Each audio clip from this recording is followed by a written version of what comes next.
ဒါကတော့အချိန်ကြာမြင့်စွာအစာပြေမုန့်တွေစားပြီးတဲ့နောက်မှာခန္ဓာကိုယ်ရဲ့ကိုရင်းအင်္ဂါပုံစံတွေဖြစ်ပါတယ်။အစာပြေမုန့်တွေကိုရေရှည်စားသုံးတာဟာဘာကြောင့်ကိုဖြည်းဖြည်းချင်းတက်တည်လို့ဖြစ်နေတာလဲ။အကယ်၍တင်းကလည်းအစာပြေစားရတာကိုနှစ်သက်တဲ့သူတယောက်ဆိုလို့ရှိရင်တော့ဒီဗီဒီယိုကိုစိတ်ရှည်လက်ရှည်နဲ့အဆုံးထိကြည့်ပေးပါ။နေ့တိုင်းနည်းနည်းစီအစာပြေစားတာဟာအစာစားခြင်းစိတ်ကိုပြပြရောင်တက်လို့တင်းထင်နေပေမဲ့တကယ်တမ်းမှာတော့ဒီအစာပြေမုန့်တွေဟာတင့်ခန္ဓာကိုယ်ကိုတိတ်တဆိတ်ဖြစ်စည်းနေတယ်ဆိုတာတင်မသိနိုင်ပါဘူး။အဲ့ဒါတွေကတော့စားတတ်များခြင်းတကြားတတ်များခြင်းအစီတတ်များခြင်းတွေဖြစ်ပါတယ်။ကြောက်ကပ်နဲ့သွေးလည်ပတ်မှုစနစ်ထိခိုက်ခြင်းပထမဆုံးဒုက္ခရောက်တာကတော့ကြောက်ကပ်ပါအဆက်ချောင်းတွေအာလူးကြော်တွေခောက်ဆွဲ6ထုတ်တွေစတဲ့စားတတ်များတဲ့အစာပြေမုန့်တွေအားလုံးမှာဆိုဒီယမ်ကလိုရိုက်အများကြီးပါဝင်ပါတယ်အာလူးကြော်တစ်ထုပ်မှာပါတဲ့စားတတ်ကကြောက်ကပ်ကိုတနေ့ကုန်လှုပ်ဖို့အတွက်လုံလောက်စေပါတယ်ကြောက်ကပ်ကခန္ဓာကိုယ်ရဲ့စကားလိုပါပဲပိုရှန်နေတဲ့ရေနဲ့စားတတ်တွေကိုစွန့်ထုတ်ပေးဖို့တာဝန်ရှိပါတယ်ဒါပေမဲ့သင်ကနေ့တိုင်းစားတတ်များတဲ့အစာပြေမုန့်တွေကိုစားနေမယ်ဆိုလို့ရှိရင်တော့ကြောက်ကပ်ရဲ့လုပ်ငန်းဆန်းဆောင်ရည်ကတော့တဖြည်းဖြည်းနဲ့ကျဆင်းသွားပါလိမ့်မယ်အချိန်ကြာလာတဲ့မြခါနာတာကျိုးနာတာကြောက်ကတဲ့တာအပြင်ကက်ဆီယမ်ဆုံးရှုံးတာတွေကိုပါဖြစ်လာနိုင်ပါတယ်ဒါကြောင့်စားတတ်များတဲ့အစာပြေမုန့်တွေကိုစားတတ်တဲ့လူအများစုကအသက်30လောက်မှာပဲရိုးပွားယောဂတွေကိုဖြစ်တတ်ကြပါတယ်တစ်ချိန်တည်းမှာပဲတင့်ရဲ့သွေးကြောနဲ့နှလုံးတွေကိုလည်းထိခိုက်ပျက်စီးလာပါလိမ့်မယ်။သွေးထဲမှာစားတတ်တွေပိုရှန်နေတဲ့အခါမှာတော့ခန္ဓာကိုယ်ကအဲ့ဟာတွေကိုအချိုးကျအောင်လို့ရေကိုတင်းကြ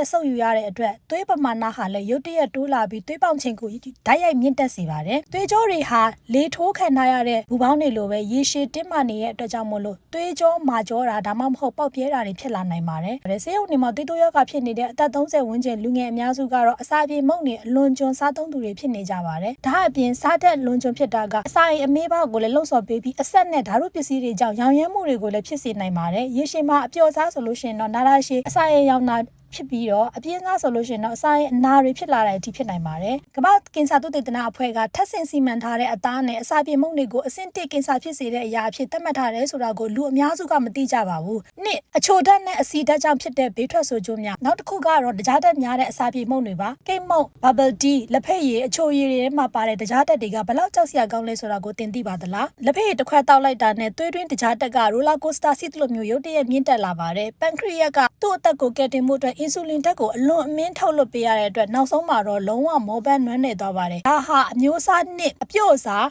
စီချိုယောဂလက္ခဏာအစတင်ခြင်းပဲဖြစ်ပါတယ်။ပိုရှန်နေရဲ့တကြားတက်ဟာအဆီဓာတ်အဖြစ်ပြောင်းလဲသွားပြီးတော့1 byte အဆီတက်ခြင်းရောင်ရမ်းခြင်းနဲ့ဇီဝကမ္မယောဂများဖြစ်နိုင်ခြင်းကိုတိုးလာစေပါတယ်။ထို့အပြင်အချိုစားလက်ရှိသူတွေမှာသွားပိုးစားတာအရေပြားဖုတ်ပိတ်နေထွက်တာစတဲ့ဆိုးရတဲ့လက္ခဏာတွေကိုလည်းဖြစ်တတ်ပါတယ်။စီချိုထားတဲ့အစာပြေမုန့်တွေထဲမှာပုံကွယ်နေတဲ့ trans fat လို့ခေါ်တဲ့အဆီတွေကသွေးကြောတွေရဲ့အဆိုးဆုံးရန်သူလို့ပြောနိုင်ပါတယ်။အဲ့ဒါတွေကကောင်းတဲ့cholesterol HDL ကိုကျဆင်းစေပြီးတော့ဆိုးတဲ့ cholesterol LDL ကိုမြင့်တက်စေတဲ့တူပြောမယ်ဆိုရင်တော့သွေးကြောတွေကအဆီဘက်တွေကိုဖြစ်ပေါ်လာစေပါတယ်။လူငယ်အများစုမှာဖြစ်တဲ့ heart attack နှလုံးရှော့ဖြစ်တာကိုပြန်ပြီးတော့ခြေရာခံကြည့်တဲ့အခါမှာတော့နေ့တိုင်းမပြတ်စားနေတဲ့ကြက်ကြော်နဲ့ bubble tea တွေကြောင်းဆိုတာကိုတွေ့ရပါတယ်။အစာပြေမုန့်ကိုဘာလို့ဖြတ်ဖို့ခက်တာလဲတကယ်တော့လူအများစုကအစာပြေမုန့်တွေဟာမကျန်းမာဘူးဆိုတာကိုနားလည်ထားကြပါတယ်ဒါပေမဲ့အစာပြေမုန့်တွေကိုဖြတ်ဖို့အတွက်စစ်လိပ်ဖြတ်ဖို့တောင်ဘာကြောင့်ပူခတ်ခင်းနေရတာလဲအကြောင်းကတော့ကျမတို့ရဲ့အုံနောက်တွေကစားဓာတ်တကြားဓာတ်အဆီဓာတ်မြင့်မားတဲ့ပေါင်းစပ်မှုတွေကိုတွန်းလှန်လုံးဝမတွန်းလှန်နိုင်တာပါပဲအဲ့အရာတွေကအုံနောက်ကိုဒိုပါမင်းဓာတ်တွေအများပြားထုတ်လုပ်ဖို့လှုံ့ဆော်ပေးပြီးပျော်ရွှင်စေတဲ့အတွက်